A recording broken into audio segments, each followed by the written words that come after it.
Šiandien vėl kalbėsime apie psichodinaminius reiškinius versle. Tyrimai rodo, kad daug neišnaudoto organizacijos potencialo slypi santykiuose tarp žmonių. Darbo vietose vyksta nesąmoningi žaidimai ir emocinės automatinės reakcijos kasdieninėje veikloje silpnina mūsų veiklų efektyvumą. Tad mūsų tema suksis apie nesuvoktą santykių poveikį verslo sėkmei. O mano pašnekovas, vadovų konsultantas Saulius Jovaiša. Ir kviesdama jį, labai norėjau tą klausimą iš karto užduoti, tai ko vadovai tikrai nemato. Ir mes kaip gryninomės temą, supratom, kad vis dėlto svarbiausias yra dalykas tai, kas nesuvokta, nesąmoningai vyksta santykiuose ir dažnai per skubėjimą mes į tai nekreipiam dėmesį. Sauliau, tai laukiu tavo įžvalgų. Čia žinai kaip... Mane kažkada šokiravo, prieš 20 metų, kai šokiravo, gal per stiprus biškį žodis, bet aš niekaip negalėjau, ilgą laiką negalėjau to priimti, visokių ten tyrimų rezultatų, kurie rodo, kad bet kokios veiklos sėkmė, jeigu veikloje dalyvauja sėkmė, mes turime galvoje tą, reiškia, norimo pasiekti rezultato prasme, o ne kad pasisekė. Bet kokios veiklos sėkmė, jeigu veikloje dalyvauja žmonės, tik tai, tarkim, 15% priklauso nuo žmonių kompetencijos ir žinių. Tai yra labai svarbu. Kompetencijos žinios, nes kitaip nebūtų proceso, bet jau kai yra procesas, tai jo rezultatas iš principo daugiau negu 80% priklauso nuo gebėjimų kurti santykius. Nuo to, kokie yra tie santykiai ir ar mes juos, reiškia, formuojame tokiais, kurie galėtų padėti mums organizacijoje pasiekti norimų tikslų ar ne.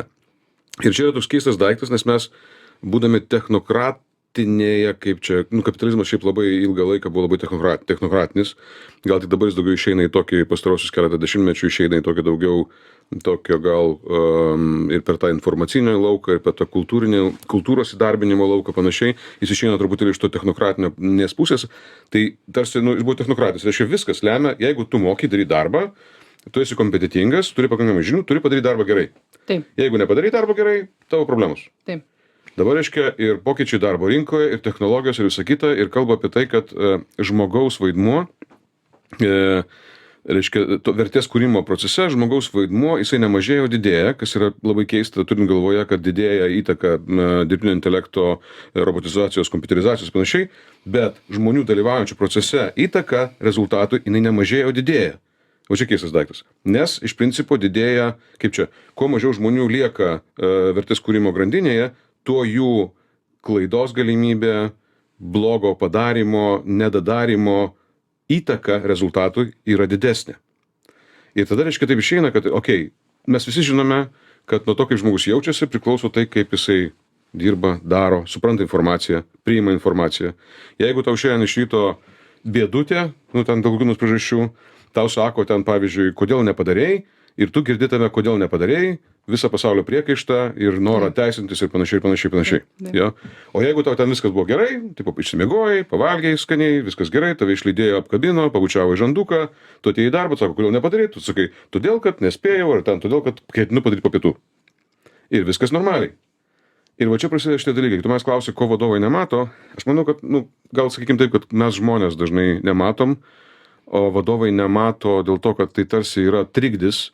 Tai yra būtent tas, kaip tie santykiai, kaip tas žmonių emocinė būsena, žmonių reakcijos, žmonių ryšiai tarpusavyje, kiek jie įtakoja tam, sakykime, dėmesio fokusų. Tai yra, į ką žmogus kreipia dėmesį darbo metu. Ar jisai fokusuoja dėmesį į atlikimą darbo, į kokybę darbo, į greitį, į klientų interesą, ar jisai fokusuoja, pavyzdžiui, į savo saugumą, į savo norėjimą pabėgti iš savo emocinės būsenos kažkokios tai ir panašiai, kur tas dėmesys. O mes su jumis žinom visi, kad, kur dėmesys, ten energija.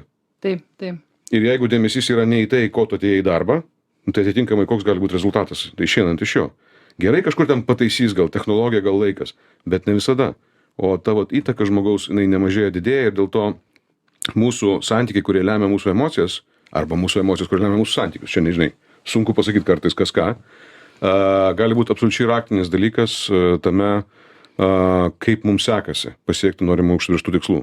Bet tai yra taip sudėtinga, ten yra tiek visko daug, kad į tai fokusuotis dėmesį vadovui, ta prasme, tai yra per sunku. Žymiai lengviau yra įvedį naują sistemytę, biški palyninai, biški aprašiai, biški paturbinai, biški papušinai ir žiūrėk, kažkas važiuoja. O jeigu nevažiuoja, nu tai reiškia, kaip čia, nelikimas.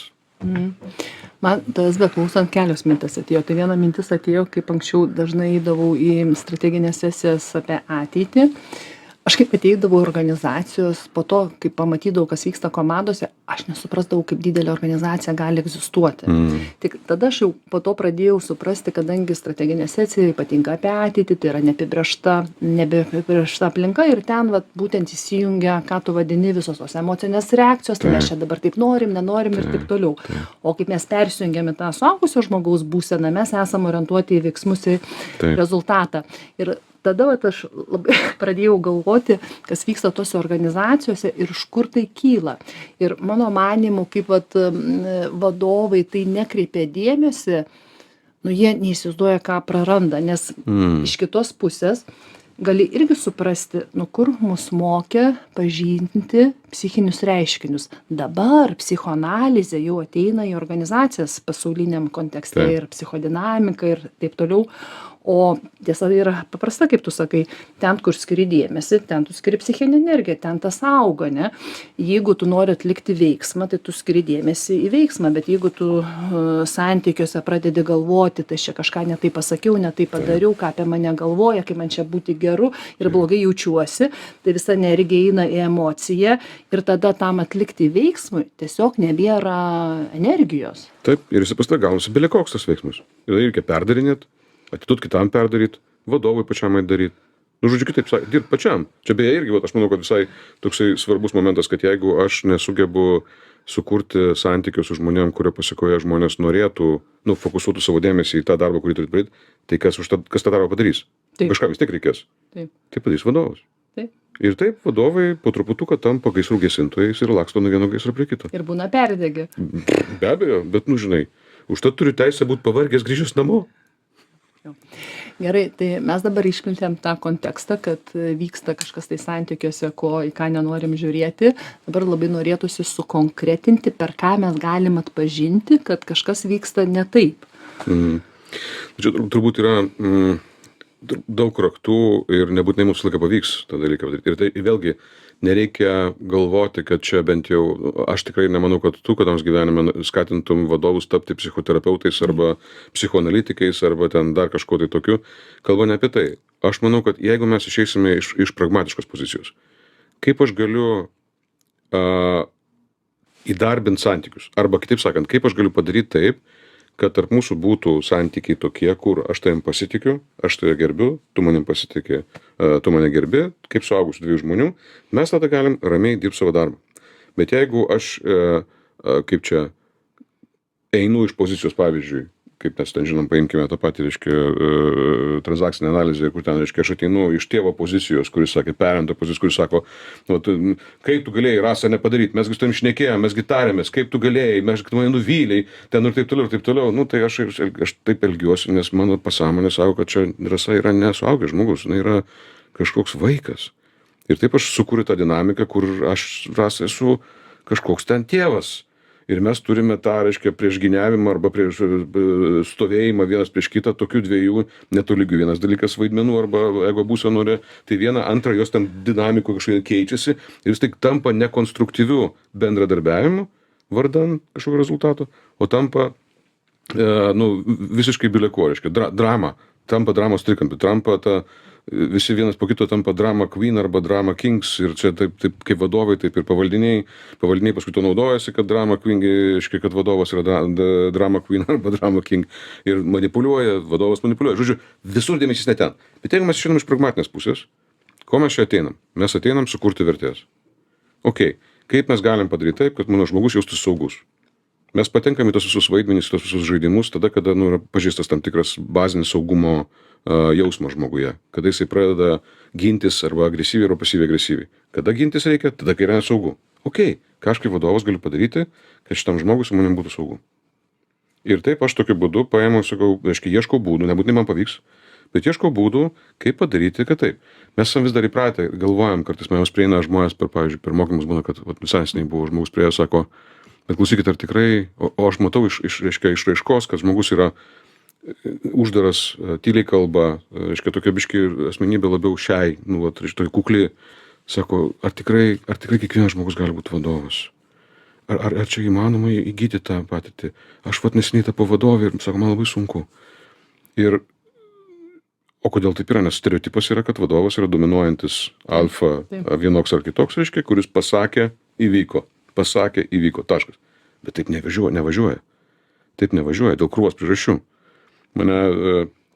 Aš minėjau per mūsų įžanginį pokalbį, reiškia, į tą esu minėjęs ne vienoje konferencijoje taip pat, bet Stanfordo profesorė Lemke praeitais metais man buvo atradimas. Reiškia, nustatė, kad kuo žmogus lengviau gauna dopamino, tuo žmoguje mažėja atsparumas skausmui, kaip emociniam, taip ir fiziniam.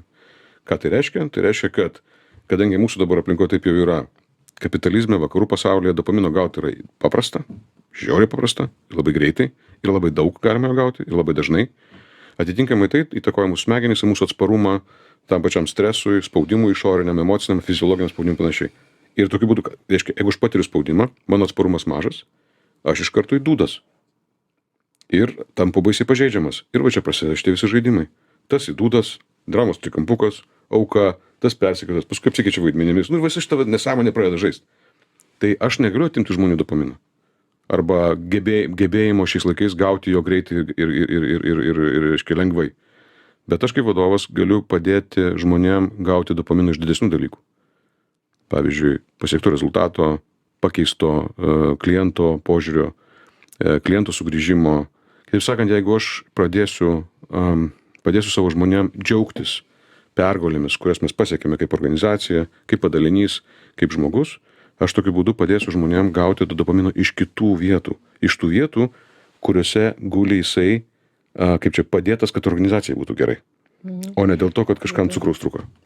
Beklausydama tave, man taip sukosi mintis ir viena iš minčių, kuri prasisuko apie tai, kad ir dabar vadybose moko tą vadinamą grįžtamojo ryšio sumuštinio principą, ne? Juk čia irgi yra savotiškas, kad pagirk, papeik ir pagirk, ne? Šit sandwich vadinasi. Ja. Bet tai čia irgi yra iš principo apie tai, kad tipo reaguojam, kad žmogus negali priimti grįžtamojo ryšio. Ir klausimas ir kyla, kaip kuriasi tie ydingi santykiai. Juk perimasi tėvo ir vaiko būsena, tai priežastis yra tame, kad mes nebesame organizacija, mes esam šeima, kur užimam skirtingas rolės. Ir jeigu mes pradedam gailėti žmogų arba galvoti, kad jisai neištvers, nepakels, apsiverks, ir jeigu apsiverks, tai jau apsiverkė, ką dabar padarysi, ne? Tai jau mes automatiškai atsirandam tėvo būsenoj. Ir va tas klausimas yra, ką tu pasakei apie dopaminą, man atrodo, tai yra liktai išeitis, kad nustoti analizuotis, kas vyksta dabar, bet gal dėkim žingsnį į priekį, ką mes abudu galim padaryti, kad ir tau, ir man būtų gerai. Ką mes norim pasiekti, ką mes norim sukurti. Čia išėjimas iš esamos situacijos yra labai turbūt teisingas. Psichologiniu prasme nežinau, terapinė prasme nežinau, galbūt kaip tik reikėtų įstrigti, reiškia, esamoj būsenoj kuriam laikui, bet vadybinė prasme taip. Išėjimas į ateitį, tai ką mes galim kartu susitikę susikurti. Nes mes susitikome ne šiaip sau. Mes susitikome tam, kad atsirastų kažkas tai, ko prieš tai nebuvo. Kiekio, kokybės, bet kokia prasme. Reiškia, taip, aš fokusuojuosi tenai. Bet šito pačiu metu man noriu žinai pasakyti ar paantrinti, to pačiu mes žinome, kad kaip čia, tie, kurie mus supa, yra tokie, kokiais mes juos matom. Taip sakant, jeigu aš galvoju, kad aplink mane vaikai, tai aš elgiuosi su jais kaip su vaikais, kaip tėvas. Bet jeigu aš galvoju, kad aplink mane yra suaugę savarankiški savistoviai žmonės, net jeigu jie kartais reaguoja kaip vaikai, net jeigu jie kartais ten savo žaidimais bando iššaukti manyje tą gailestį, gelbėtoją, bando manyje iššaukti dar kažko tokio, nepaisant to, jie tą akimirką netampa vaikais. Juose tik pabunda tas vaikas, bet jie netampa vaikais. Tai man atrodo, mes iš karto persiriutam į tai, ką daryti. Mes jau, man atrodo, nebenalizuojam tos visus Karplano, ten trikampis ir tapilių ir ką daryti. Ir čia dabar man dar ateina mintis iš to, kad vadovas yra ne psichoterapeutas ir organizacija yra ne psichoterapijos vieta. Ir jeigu nuo grįžtamo ryšio žmogus apsiverkia, tada jam reikia siųsti pas psichoterapeutą. Ta prasme, noriu pasakyti, kad tai nereikėtų ignoruoti, nes jeigu žmogus jam aktualizuojasi tam tikros traumos ir taip toliau, bet galima nusiųsti, sakyti, okei, žiūrėk, tu dabar taip reaguoji, tai gal vat, ten tu čia išsispręs, o mes šnekam kaip du lygiaverčiai žmonės. Ir antra mintis, kuri man ateina, kas psichologijai, ypatingai egzistenciniai psichologijai, tai yra svarbu, nuo mūsų būsenos priklauso kito žmogaus būsena. Tiesa. Ir mes žinom, jeigu aš esu vadovas, aš apsprendžiu savo būseną, kitas žmogaus būseną. Ir jeigu aš jį pradedu, nežinau, gailėti arba ten kaltinti, aš automatiškai jį įstumiu į vaikišką būseną. Jo. Man patinka, ne visada gaunasi, bet man atrodo, kad tai tokia svarbi užuomina gali būti. Psichologai dirbantys su vaikais arba vaikų psichologai, jie labai akcentuoja tą momentą santykyje tarp vaiko ir suaugusio. Svarbu yra, kad suaugęs nepamirštų, kas iš mūsų vaikas. Taip. Bet čia dar yra ir ta žinia, kita pusė žinios. Tai reiškia, reikėtų nepamiršti, kas čia suaugęs. Taip. Ir aš galvoju, vat, kad mes, žinai, taip mes kabiname labai daug reikalavimų lūkesčių vadovams, jų pozicija dominuojanti, reiškia, jis ten turėtų savo būseną apspręsti, koks jis ten, kaip jis jaučiasi, kaip jis ten ką, bet jis irgi žmogus. Jis gali jaustis blogai, jis gali būti pavargęs, jis gali būti emociškai kažkoks, jis gali būti išsigandęs. Ir čia jis gali dėl to pradėti elgtis kaip tėvas, tik dėl to, kad jis jaučiasi kaip vaikas, tam tikrą prasme, žinai, gynyba įsijungia, yra visokių ten gynybos, reiškia, būdų. Bet čia aš manau, kad kalbant apie tai, ką daryti, tai manau labai svarbus momentas yra būtent savivoka, būtent nuoširdus atviras santykis į tai, kaip tu jautiesi. Tu vadovas, tu turi teisę būti pavargęs, tu turi teisę būti nelaimingas, tu turi teisę būti nusivylęs, turi teisę būti supykęs. That's fine. Taip elgiasi suaugę žmonės. Bet šalia to suaugę žmonės su tuo mokosi dylinti arba mokosi tvarkytis tais dalykais. Tam reikia juos suvokti ir žinoti, kad tu gali su to sutvarkyti. Kada jau negali, tada kreiptis pagalbos. Ir čia aš tam tikrą prasme galvoju apie tai, žinai, kaip tu pasakei. Jeigu aš kaip vadovas suprantu, kad tarp mūsų dviejų aš esu suaugęs, tai aiškiai, mano darbas nėra tave gelbėti, tave ten kažką guosti ar kažką. Mano darbas yra pasiekti norimą rezultatą. Bet taip pat mano akyse tu esi suaugęs. Reiškia, tu, jeigu mes susitikome, reiškia, tu turi galimybę, jeigu ne šią akimirką, bet truputėlį vėliau, būti to suaugusio būsenai. Ir tai, vat, būtent toksai santykis ir gali, kaip tu sakai, žinai, mūsų būsenos, kurie kitų žmonių būsenos, mus gali tą žmogui padėti, ne, kaip čia, ne kiekvieną nusiųs pas psichoterapeutą. Šiais laikais sudėtinga beje, labai, nes ten eilės, žinai. Bet gali tiesiog padėti tokiu būdu žmogui šiek tiek kilstelti jį link to suaugusio būsenos, jeigu tu žiūri jį taip. Ir man dabar prabėgo mintis, mes čia kalbam, žinai, kažkas tai klauso, nu ką jie ten kalba, juk iš principo aš įpratęs visur ten... Kaip tas veikia? Taip, tai daug metų. Jo, veikia, bet noriu paklausti, kaip tau atrodo, ką tu iš savo praktikos matai, kas vyksta, kai žmogus, būdamas tėviško būsenų, įsivaizduoja, kad jis yra suaugusio būsenoj ir ignoruoja savo komandos nario jausmus ir komandos narys ilgai būna toj frustracijoj. Kaip tu matai, į ką tai organizacijose išvirsta? Tai išvirsta į tai, ko paskui tas pats vadovas tengiasi ir nematyti, nes tai yra per sudėtinga ir per skausminga tos dalykus matyti. Žinai, nematymas, taigi irgi ta pati gynyba, nematyti. Bet aš žinai, tai išvirsta į tai, kad mes vietoj to, kad darytumėm tai, ko susirinkom, užsiiminėjame vienas kito gydymu, grubiai kalbant. Ir tai yra klaikiai neproduktyvi veikla. Kai vadovas gydo darbuotoją, darbuotojas gydo vadovą, ypatingai gydo vadovą, vadovui to apie tai nieko nežinant. Tai yra jam už nugaros kažkur, tai ten, žinai, koridoriuose. Tai tampa nereikalingos įtampos kažkokie tokie dalykai. Bet aš galvoju, vat irgi, tu teisi, žinai, mes šnekam, kalbam ir tarsi iš to, ką mes kalbam, tai atrodo, kad ta organizacija ateini ir tokia, nu toks, vos nepasakiau negerą, ne tai, kad vaikų darželis, bet toks kažkoks, tai reiškia, gyvų nervų kamoliukas, kur visi vienas į kitą žiūri tokiom išsigandusiom akim ir laukia, kol tas anas kažką tai blogo padarys, arba priešingai, reiškia, yra pasiruošę viską sutvarkyti, kadangi čia dabar tik tai jie vieni žino, kaip ten turi būti. Ir, žiūrėkit, taip gali atsitikti, jeigu mes eilinį kartą susirinkę į organizaciją pamiršime, ko ten atėjom. Mes neatėjom ten, kad būtumėm teisūs. Mes neatėjom tam, kad žmonės elgtųsi taip, kaip aš noriu, kad elgtųsi. Mes neatėjom tam, kad, pavyzdžiui, aš būdamas pavaldinys, kad mano vadovas galų gale suprastų, kaip aš jaučiuosi ir kažką dėl to padarytų. Ne dėl to mes atėjom organizaciją. Mes atėjom organizaciją tam, kad sukurtumėm pridėtinę vertę klientui, tam, kad išspręstumėm kliento problemą, tam, kad būtų kažko tai daugiau negu buvo prieš tai. Ir va ta toksai grąžinimas mūsų prie tos užduoties esminės Mat, aš antrą kartą apie tą pragmatiškumą kalbu, bet grąžinimas prie užduoties esmės gali padėti mums nepervertinti, kaip čia, nesureikšminti, ne tai, kad, kaip čia, nepervertinti reikšmės. Reikšmė yra didžiulė to, ką mes jaučiamės. Be abejo taip. Bet jeigu mes ten į ten panirsime visą galvą, tai mes tikrai tapsime gydymo įstaiga. O mūsų uždavinys kitas. Dėl to mes mes turim žinoti, kad taip gali būti. Mes turime žinoti, kad mes galim patekti į tos žaidimus pastus, į tos emocinius pastus, psichologinius pastus. Bet būtent žinant tai, mes turėtum galvoti, kaip man padaryti taip, kad pas mane būtų skaidrūs procesai. Kad visiems būtų aiškus uždaviniai, tikslai ir, reiškia, kiekvieno žmogaus indėlis tos tiksluose. Kaip man padaryti taip, kad žmogus jaustųsi įvertintas, kai jis padaro, reiškia, laimėjimą. Kaip man padaryti, kad žmogus gautų maksimaliai greitai informaciją ir tą patį grįžtamą ryšį, tada, kai jis daro kažką tai ne taip, kaip reikia. Tokio skaidrumo. Aš esu Peteris Druckeris, kaip lietuviai sako, arba Peter F. Drucker. Jis yra, mano supratimu, labai gerai apibrėžęs, kas trukdo organizacijoms augti, vystytis. Dviprasmybės. Misunderstanding arba misunderstandingai. Kas trukdo organizacijai augti? Dviprasmybės. Kaip jos atsiranda? Jos taip ir atsiranda. Ne tik tai iš informacijos stokos atsiranda, bet atsiranda iš to, kad aš turiu kažkokių nepagristų lūkesčių. Nepagristų lūkesčių darbdaviui, nepagristų lūkesčių darbuotojui, kad darbuotojas, pavyzdžiui, man paklus, kad darys tai, aš pirstelsiu, tai, kad mokės skaityti mano mintis, pavyzdžiui.